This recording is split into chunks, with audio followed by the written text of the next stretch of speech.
Hello students, last class में मैंने आपको ब्लॉक डायग्राम ऑफ कंप्यूटर के बारे में बताया था। आज हम अगला टॉपिक स्टार्ट कर रहे हैं, दैट इज द एल्गोरिथम। जहाँ तक हम एल्गोरिथम की बात करते हैं, आज हम एल्गोरिथम और फ्लो चार्ट पढ़ेंगे। एल्गोरिथम डेफिनेशन की बात करते हैं तो an algorithm is a describe as a complete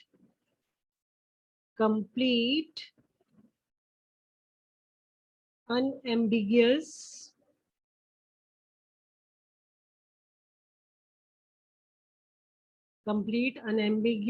and finite number of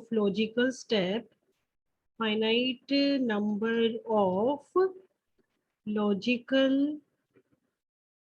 steps steps for solving a specified problem.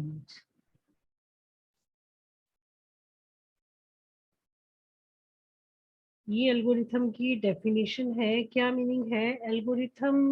आपका एल्गोरिथम क्या होना चाहिए? दैट इज कंप्लीट होना चाहिए। Complete means algorithm should be complete. Complete means आप जब algorithm start करते हो तो उसका स्टार्टिंग पॉइंट और एंड पॉइंट होना चाहिए। ऐसा ना हो कि आप एल्गोरिथम स्टार्ट करे बट उसका कोई एंड ना हो, तो उसके अंदर फाइनाइट आपके पास स्टार्टिंग पॉइंट और एंड पॉइंट होना चाहिए। That is the complete. Unambiguous का मतलब ये है कि आप जो एल्गोरिथम लिख रहे हैं, स्टेप्स लिख रहे हैं, उनका क्लियर मीनिंग होना चाहिए। जो स्टेप का क्लियर मीनिंग मुझे समझ में आ रहा है, वही स्टेप का मीनिंग आपको समझ में आना चाहिए, वही मीनिंग उसका किसी तीसरे को समझ में आना चाहिए। ऐसा ना हो कि मुझे उसकी अंडरस्टैंडिंग कुछ और हो, कोई और समझे तो उसको कुछ और समझ में आए, तीसरा बंदा समझे तो और कुछ समझ में आए। तो मतलब क्लियर होना चाहिए, सबको इजीली समझ में आ जाना चाहिए और एक ही मीनिंग होना चाहिए। उसके बाद finite number of logical step. इसके अंदर जो स्टेप्स होने चाहिए वो फाइनाइट होने चाहिए। फाइनाइट के साथ साथ आपके लॉजिकल होने चाहिए। मींस सबका कोई ना कोई आंसर, कोई ना कोई लॉजिकल रीजन होना चाहिए जिससे आप उसको क्लियरली समझा सकें, एल्गोरिथम क्लियर हो सके। और algorithm can not be open ended and the process must always and after a finite number of steps. तो ये एल्गोरिथम की डेफिनेशन था ब्रीफ। इसका स्टडी बुक में से कर लेना, बुक में से भी बहुत कुछ दे रखा है। तो मैं आपको एल्गोरिथम बना के दिखाती हूँ। आपकी बुक में बहुत सारे एग्जाम्पल दे रखे हैं, तो मैं अब एग्जाम्पल नंबर 1 ले रही हूँ। एग्जाम्पल नंबर 1 में आपके पास क्या है? Write an algorithm, write an algorithm algorithm to find the sum of two number, to find the sum of two numbers। दो नंबर का सम निकालने के लिए एल्गोरिथम लिखना है। तो आपको माइंड में रखना है कि दो नंबर है तो हमें क्या इनपुट गिवन है, क्या आउटपुट गिवन है। दो नंबर का सम मतलब हमें दो नंबर गिवन होंगे, दैट इज द इनपुट। तो आपको ध्यान में रखना है कि आपके क्या इनपुट्स हैं, क्या आउटपुट्स हैं, क्या प्रोसेस है। तो कैसे लिखोगे? स्टेप 1, फर्स्ट स्टेप आपको क्या लिखना है? इनपुट डालना है। इनपुट फर्स्ट नंबर, पहले फर्स्ट नंबर को इनपुट में डालते हैं। फर्स्ट नंबर, मान लो फर्स्ट नंबर आपका ए है, तो पहले हमने फर्स्ट नंबर ए डाल दिया।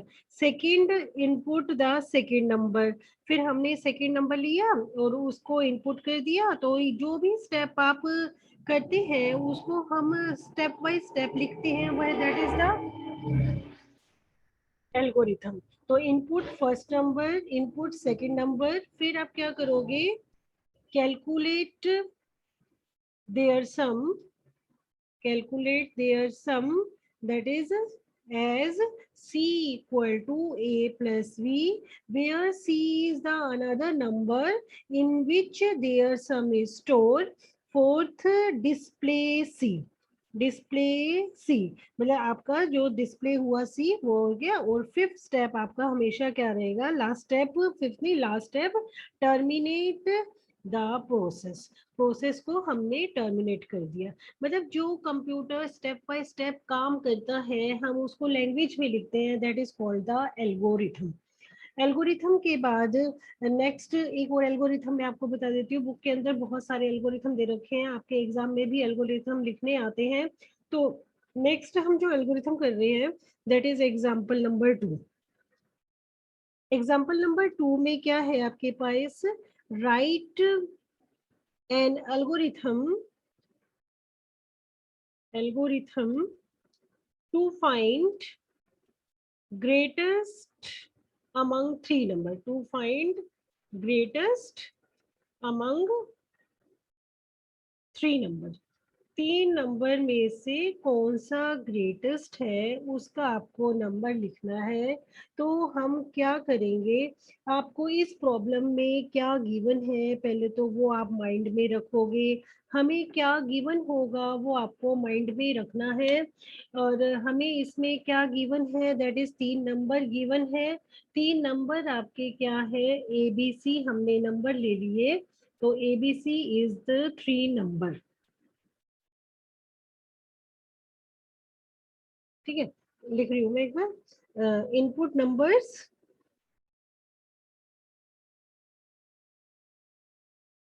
सॉरी एक बार क्लोज हो गया, ओपन कर देती हूँ।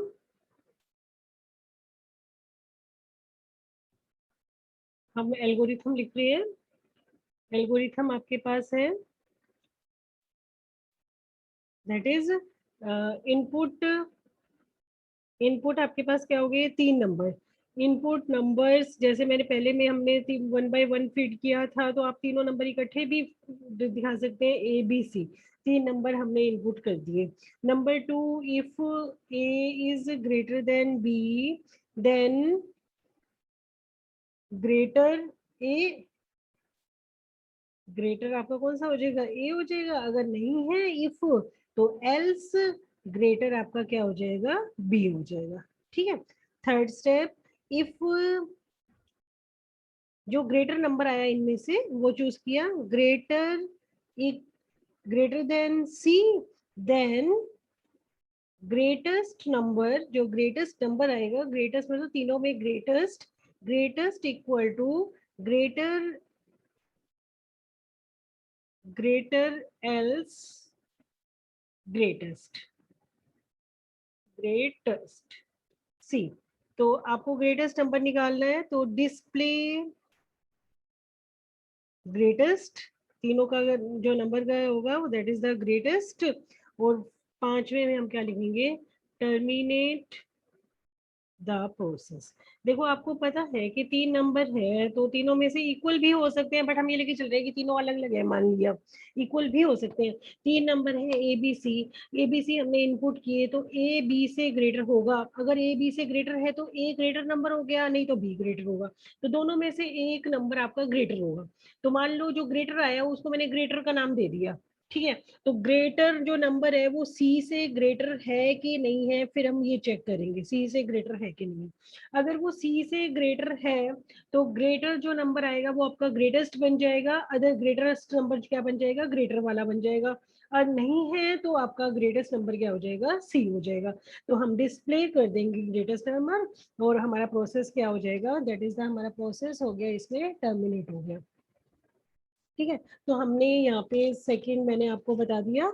सेकंड आपका ये एल्गोरिथम था। एक आधा जो एक्सरसाइज में दे रखे हैं उसका हम एल्गोरिथम निकाल लेते हैं। जैसे आपको दे रखा होगा एल्गोरिथम फाइंड करना है, क्वेश्चन नंबर एक्सरसाइज में क्वेश्चन नंबर 13 दे रखा है। 13 का देखते हैं। 13 देख सकते हैं। क्वेश्चन नंबर 13 का आपको एल्गोरिथम लिखना है। Algorithm to find the square of a number. एक नंबर का आपको स्केयर निकालना है। तो मैं यहाँ पे क्वेश्चन 13 लिख देती हूँ। क्वेश्चन 13 है आपका ही। आपको क्या निकालना है, write an algorithm, algorithm to find, to find the square of a number. मतलब आपको एक ही नंबर गिवन है, तो इनपुट क्या हो गया आपके माइंड में, क्या आया अब, आपके पास जो इनपुट है वो एक ही नंबर है, क्या प्रोसेस लगाओगे, उस नंबर को उस नंबर से मल्टीप्लाई करोगे, ये आपका प्रोसेस हो गया। तो आपने अपने माइंड में पहले देखना है कि आपको गिवन क्या है, पहले आप इनपुट लिखोगे। एल्गोरिथम का मतलब आपको पहले इनपुट लिखना है, तो इनपुट आपने क्या दिया, मान लो नंबर मैंने मान लिया एक्स है, इनपुट ए नंबर आपके पास क्या हो गया, input number x, that is the first point. Second point, फिर हम कैलकुलेट करेंगे, calculate the square. The square को कैलकुलेट कर रही है, मान लो स्केयर मैंने ले लिया ए है, तो ए बाय यूजिंग फॉर्मूला, क्या फॉर्मूला यूज करोगे, बाय यूजिंग फॉर्मूला। फॉर्मूला क्या करेंगे हम, ए इक्वल टू एक्स को एक्स से मल्टीप्लाई कर देंगे, तो आपके पास क्या आ जाएगा, दैट इज आपके पास स्केयर आ जाएगा। तो स्केयर आ गया आपके पास, तो हम क्या कर देंगे, डिस्प्ले, डिस्प्ले स्केयर, स्केयर को हमने डिस्प्ले कर दिया। और नंबर 4 आपका प्रोसेस क्या हो जाएगा, टर्मिनेट, टर्मिनेट द प्रोसेस। ठीक है, तो आपने क्या करना है, एल्गोरिथम में हमेशा ध्यान रखना कि आपके स्टेप क्लियर होने चाहिए, पहले इनपुट डालना है फिर आउटपुट डालना है, तो स्टेप क्लियर होंगे तभी आप इसको कर सकते हैं, क्या डिस्प्ले करना है, सभी का सेम होना चाहिए मोस्टली। तो ये आपने की क्वेश्चन सोल्व हो गया, एल्गोरिथम हमने लिख दिया।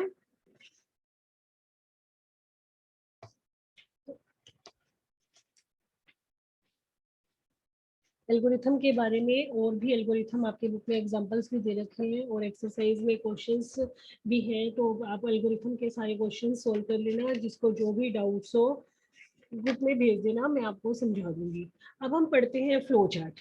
ये एल्गोरिथम होता है, तो एल्गोरिथम सभी को समझ में आ गया होगा। नेक्स्ट हमारे पास है फ्लो चार्ट। फ्लो चार्ट्स क्या होते हैं, दैट इज फ्लो चार्ट्स। अभी हमने पढ़ा कि एल्गोरिथम हमारा क्या होता है, स्टेप बाय स्टेप हम जो लिखते हैं, रिटर्न में लिखते हैं, वो आपका एल्गोरिथम होता है। बट फ्लो चार्ट क्या होता है, flow chart is a visual या ग्राफिकल रिप्रेजेंटेशन ऑफ एल्गोरिथम। तो मैं यहाँ पे लिख देती हूँ, flow chart is a visual और graphical representation, graphical representation, representation of an algorithm, algorithm, graphical representation of algorithm. It is the pictorial representation of steps involved in a solving the problem. ये आपकी एक picture representation है, मतलब जो आपने algorithm लिखा वही हम उसको एक पिक्चर की फॉर्म में रिप्रेजेंट करेंगे, तो वो आपका क्या बन जाएगा, एल्गोरिथम बन जाएगा। तो एल्गोरिथम सॉरी फ्लो चार्ट बन जाएगा। तो फ्लो चार्ट बनाने के लिए हम कुछ सिंबल्स का यूज करते हैं, तो वो सिंबल्स, इनपुट के लिए हम क्या सिंबल यूज कर रहे हैं, आउटपुट के लिए क्या सिंबल यूज कर रहे हैं, वो आपको लर्न रखना है। तो आपके क्या सिंबल्स होंगे वो मैं आपको बता देती हूँ, वो आपको लर्न रखना है। जब भी आप फ्लो चार्ट बनाओगे उन सिंबल्स का यूज करोगे। तो सिंबल्स के लिए मैंने यहाँ पे ले रखा है, जैसे फर्स्ट हमारा सिंबल आ जाता है, दैट इज द, ये सिंबल है ओवल सिंबल, ओवल टाइप का ही सिंबल है, that is Oval symbol. Oval symbol के दो पर्पस होते हैं, एक तो ये आप बिगिनिंग के लिए और एंड प्रोग्राम के लिए आप इसका यूज करते हो, स्टार्ट करना हो और एंड करना हो, जो हम स्टार्टिंग में लिखते थे, स्टार्ट करना हो और एंड के लिए हम इसका यूज करते हैं।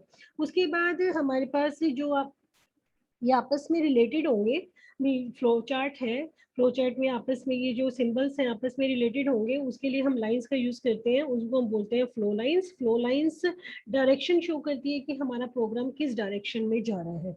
उसके बाद आ जाता है पैरेललोग्राम।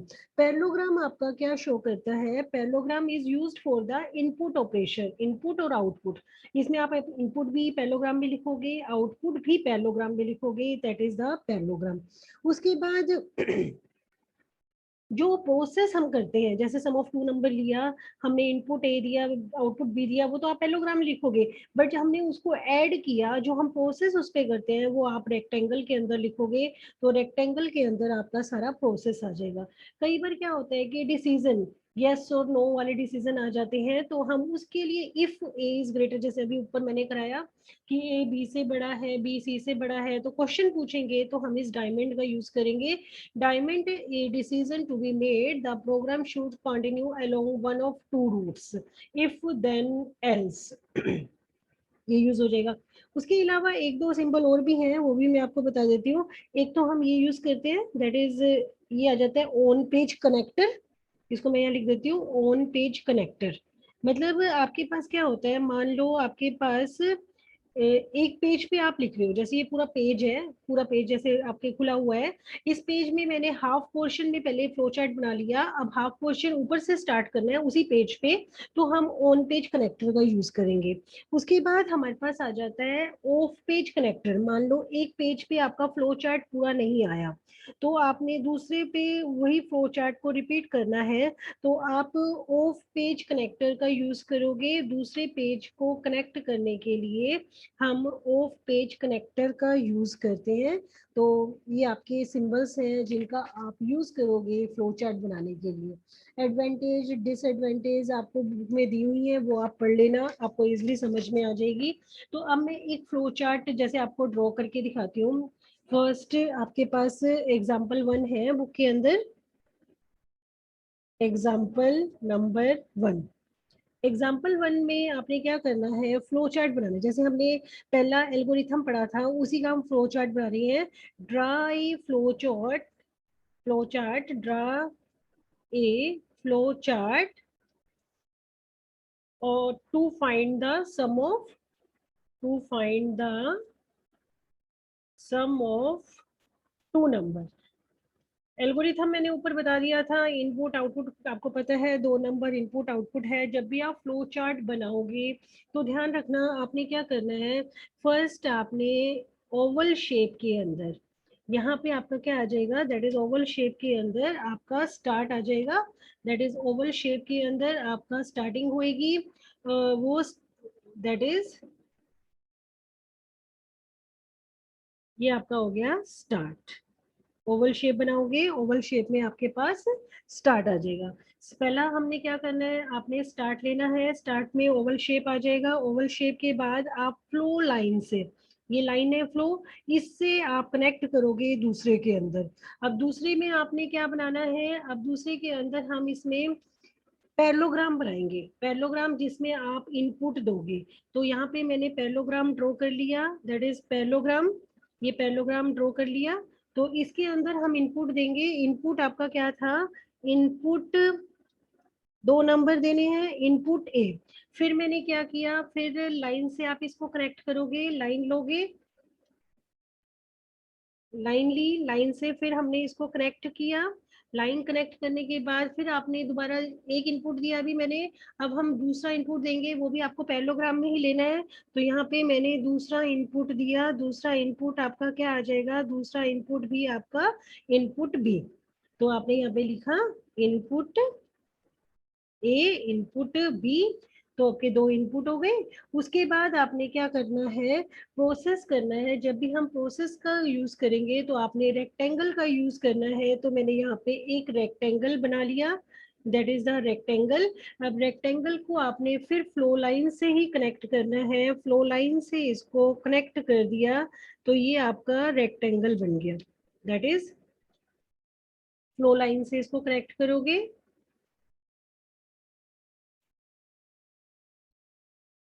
फ्लो लाइन से हमने कनेक्ट कर दिया। जब भी रेक्टेंगल बना दिया, रेक्टेंगल के अंदर हम इसको 2 इनपुट दिए, उसका हमने क्या करना है, अब हमने इसको प्रोसेस करना है। प्रोसेस में हमने क्या किया, दोनों नंबर को ऐड किया है, तो C equal to A plus में B। उसके बाद फिर आपने क्या करना है, एक लाइन ड्रॉ करनी है, मतलब कि आगे अभी तो हमें प्रोसेस आ गया, अब हमें आउटपुट देना है। आउटपुट हमेशा आपका फिर किस में आएगा, आपका फिर पैरेललोग्राम में आएगा। तो पैरेललोग्राम हमने चूज किया यहाँ से, पैरेललोग्राम। तो पैरेललोग्राम मैंने यहाँ पे ड्रॉ कर लिया, that is the parallelogram. Parallelogram में आप क्या लिखोगे, प्रिंट सी, और इसको आपस में आपने कनेक्ट भी करना है। तो इसको मैंने यहाँ से आपस में कनेक्ट कर दिया। तो ये कनेक्ट हो गया प्रिंट से। उसके बाद हमने सी को प्रिंट कर दिया। सी को प्रिंट करने के बाद आपने प्रोसेस को स्टॉप भी करना है, ऐसा ना हो कि आप स्टॉप ना करो। स्टॉप के लिए हमने ओवल शेप लेना है, तो यहाँ पे मैंने एक ओवल ड्रॉ कर लिया। ओवल ड्रॉ करने के बाद इसको आप फिर फ्लो लाइन से कनेक्ट करेंगे। फ्लो लाइन से हमने इसको कनेक्ट कर दिया और यहाँ पे मैंने लिख दिया दैट इज द प्रोसेस। आपका क्या हो गया, स्टॉप हो गया, प्रोसेस स्टॉप।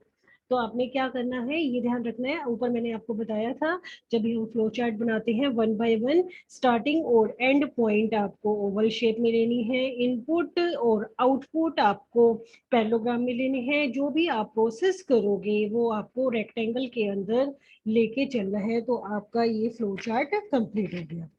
तो एक फ्लो चार्ट और समझा देती हूँ जिसमें हम डिसीजन का मेकिंग का यूज करेंगे। जैसे एग्जाम्पल 5 है, एग्जाम्पल 5।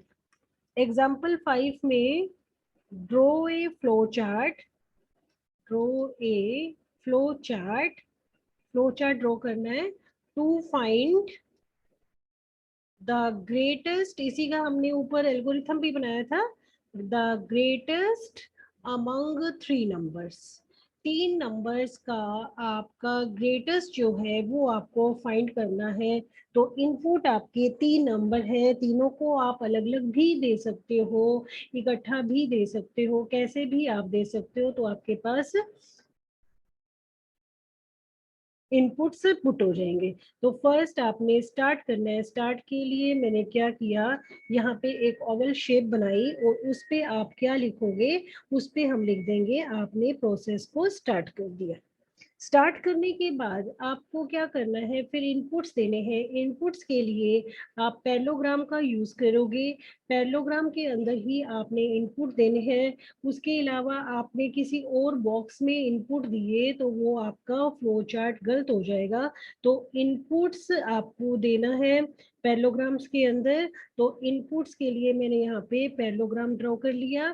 पैरेललोग्राम्स ड्रॉ करने के बाद उसको हम फ्लो लाइन से कनेक्ट कर देते हैं। स्टार्ट और जो हमारे इनपुट्स थे उसको हमने कनेक्ट कर दिया फ्लो लाइन से, तो वो आपका कनेक्ट हो गया। तो अब हमने स्टार्ट लिख दिया। अब हमें इसमें इनपुट देने हैं। इनपुट हमारे पास क्या है, तो इनपुट के लिए या तो तीन आप अलग अलग ये बना सकते हो पैरेललोग्राम, नहीं तो एक ही के अंदर मैंने तीन इनपुट दे दिए, ए बी सी।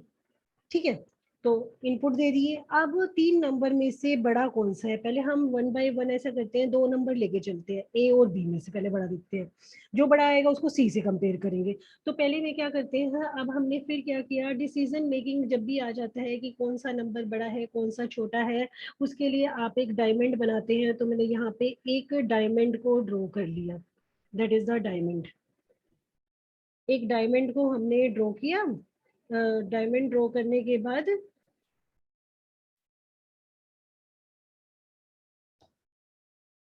डायमंड को हमने ड्रॉ कर दिया। डायमंड ड्रॉ करने के बाद आपने क्या करना है, डायमंड ड्रॉ करने के बाद आपने चेक करना है, फ्लो लाइन से पहले इसको कनेक्ट कर दो।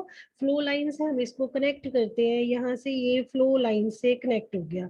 अब डायमंड जब हमने बना लिया, डायमंड बनाने के बाद आपको ये देखना है इसके अंदर पुट क्या करना है। पुट के लिए हम डिसीजन जो लेते हैं वो हम इसमें पुट करते हैं। डिसीजन मेकिंग में आपने क्या पुट करना है, अब पहले हम दो नंबर लेके चल रहे हैं कि ए बी से ग्रेटर है कि नहीं है। तो मैंने यहाँ पे पुट कर दिया दैट इज ए बी से ग्रेटर है कि नहीं है। तो आपने यहाँ पे क्वेश्चन क्रिएट किया, if A is greater than B, A B से ग्रेटर है कि नहीं। तो इसके आपके पास दो आंसर आएंगे, दो आंसर आएंगे यस और नो, यही दो आंसर आते हैं। तो यहाँ पे दो आंसर मैं ड्रॉ कर देती हूँ। फर्स्ट आंसर यहाँ पे आएगा, सेकंड आपका आंसर जो आएगा, सेकंड आंसर हम ड्रॉ करते हैं, सेकंड आंसर आपका यहाँ पे आ जाएगा। यहाँ हमने ड्रॉ कर दिया सेकंड आंसर, सेकंड आंसर यहाँ पे आएगा आपका। तो दो आंसर आएंगे, फर्स्ट आंसर आपका यस और सेकंड आंसर आपका नो आ जाएगा। तो मान लो मैंने यहाँ पे लिख दिया यस और यहाँ पे लिख दिया नो। अगर ए बी से ग्रेटर है, यस लिखा तो मतलब ए आपका ग्रेटर हो गया, अगर नो लिखा तो बी ग्रेटर हो गया। तो अब यहाँ पे जो भी ग्रेटर आ जाता है उसका सी से फिर कंपैरिजन करना है। इसका मतलब सी के साथ फिर क्वेश्चन पुटअप होगा। क्वेश्चन पुटअप के लिए फिर आपने डिसीजन मेकिंग यहाँ पे ड्रॉ करना है। तो डिसीजन मेकिंग के लिए आपने क्या करना है, डायमंड को ड्रॉ करना है। डायमंड आएगा तभी आप डिसीजन वाले क्वेश्चन आप इसमें पुट कर सकते हैं। तो यहाँ पे मैंने एक डायमंड ड्रॉ किया, एक डायमंड यहाँ ड्रॉ कर दिया, और एक डायमंड हम यहाँ पे ड्रॉ कर रहे हैं, एक डायमंड हम यहाँ पे ड्रॉ कर रहे हैं। दो डायमंड हमने ड्रॉ करने हैं। तो दो डायमंड हमने ड्रॉ कर दिए।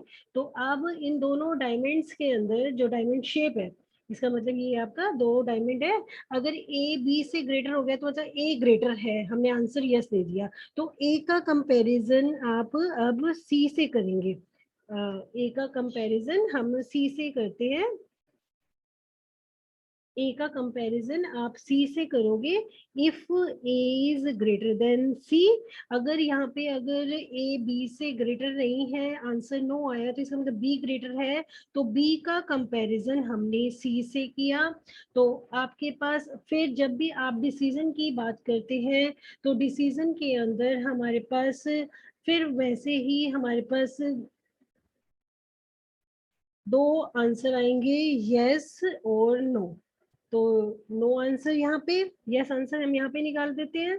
अगर नो आंसर हम यहाँ पे इस साइड निकाल लेते हैं, that is the no answer. हम इस साइड निकाल लेते हैं, यहाँ से आपका क्या आ जाएगा, नो आंसर आ जाएगा, यस और नो। और यहाँ पे हमने ड्रॉ कर दिए, यहाँ से हमारे पास, यहाँ से ये ड्रॉ कर दिया। ठीक है। तो अब यहाँ पे हमने क्वेश्चन पूछा if A is greater than C, अगर सी से ग्रेटर है तो आंसर यस, सी से ग्रेटर नहीं है तो no. Be greater than C, अगर आंसर यस है तो बी ग्रेटर होगा, आंसर नो है तो आपका सी ग्रेटर होगा। तो इन दोनों केस में सी आपका ग्रेटर है। अब आपको क्या करना है, फिर आंसर को लिखना है। जब आप आंसर को लिखोगे तो आपको ध्यान रखना कि आपको पैरेललोग्राम का यूज करना है। तो मैंने यहाँ पे पैरेललोग्राम ड्रॉ कर लिया, एक पैरेललोग्राम यहाँ ड्रॉ कर लिया।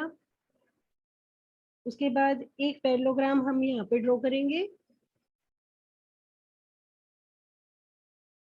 एक पैरेललोग्राम हमने यहाँ पे ड्रॉ कर लिया। ठीक है। और नेक्स्ट एक और पैरेललोग्राम ड्रॉ करेंगे हम, एक पैरेललोग्राम हमें यहाँ पे ड्रॉ करेंगे आंसर लिखने के लिए कि आपका क्या आंसर आया। अब आपके क्या क्या आंसर आए हैं देखेंगे हम। अगर हम ए सी से ग्रेटर हमने पूछा, दो आंसर है यस और नो। यस मतलब आपका ग्रेटर क्या हो गया, ए, तो हम यहाँ पे लिख देंगे print A is the greatest. ये आपका क्या है, ग्रेटेस्ट है। अगर ए ग्रेटेस्ट नहीं है तो सी ग्रेटेस्ट होगा। बी, यहाँ पे देखो क्वेश्चन है बी ग्रेटेस्ट नहीं है तो सी होगा, तो दोनों का आंसर सेम है, तभी एक ही बनाया मैंने यहाँ पे, print C is the greatest. और यहाँ पे आपके पास क्या आया, print B is the greatest. अब ग्रेटेस्ट नंबर आपने प्रिंट कर दिया, प्रिंट के बाद आपने स्टॉप करना है प्रोसेस को। प्रोसेस को स्टॉप करने के लिए आप फिर ओवल ड्रॉ करेंगे। तो मैंने यहाँ पे एक ओवल ड्रॉ कर दिया। ओवल ड्रॉ करने के बाद हमारा प्रोसेस क्या हो जाएगा, स्टॉप हो जाएगा। फिर हमने इन तीनों को कनेक्ट कर देना है, तो आपका प्रोसेस क्या हो जाएगा, स्टॉप हो जाएगा। तो हम कनेक्ट करते हैं, यहाँ से हमने ये कनेक्ट किया, सॉरी, तो हम इसको कनेक्ट कर रहे हैं। यहाँ से हमारा ये कनेक्ट हो जाएगा, यहाँ से ये कनेक्ट कर दिया, यहाँ से ये कनेक्ट कर दिया, और यहाँ से हम इसको कनेक्ट कर देंगे, तो हमारा ये प्रोसेस क्या हो जाएगा, स्टॉप हो जाएगा। तो मैंने यहाँ पे लिख दिया स्टॉप, क्योंकि हमने तीनों का प्रिंट आउट दे दिया था। तो ये आपका फ्लो चार्ट है। Flow chart between three greatest number के में कौन सा नंबर ग्रेटेस्ट है, उसके लिए हमने फ्लो चार्ट ड्रॉ किया। तो ये आपका फ्लो चार्ट आ गया। इस टाइप से आपने क्या करने हैं, फ्लो चार्ट को ड्रॉ करने हैं। फ्लो चार्ट आपने नीट एंड क्लीन बनाने हैं। हैं, तो आप क्या करना, स्केल का यूज करना। स्केल के यूज से आपके जो फ्लो चार्ट है वो बिल्कुल नीट एंड क्लीन बनेंगे। उससे क्या होता है कि आपका जो देखने वाला है इंप्रेशन अच्छा जाता है, तो आपको फ्लो चार्ट बिल्कुल नीट एंड क्लीन और क्लियर होने चाहिए। एंड भी होना चाहिए उसका, स्टार्टिंग भी होनी चाहिए। तो वो फ्लो चार्ट आपने यहाँ पे ड्रॉ करने हैं। तो अब वो बुक में बहुत सारे आपको फ्लो चार्ट दे रखे हैं, उन फ्लो चार्ट को आप बना के देखना, प्रैक्टिस करना। जिसको जहाँ भी प्रॉब्लम्स आए, जो भी नहीं समझ में आता, मुझसे डिस्कस कर सकते हो आप। डिस्कस करने के बाद मैं आपको, आप व्हाट्सएप ग्रुप पे आपकी प्रॉब्लम्स और कुछ भी समझ नहीं आ रहा, आप मुझे सेंड कर देना, तो मैं आपको वो दोबारा समझा दूंगी। तो ये फ्लो चार्ट है और एल्गोरिथम हमने पढ़ लिया, तो आप इसी पे बेस प्रैक्टिस करना। और तब तक के लिए थैंक यू।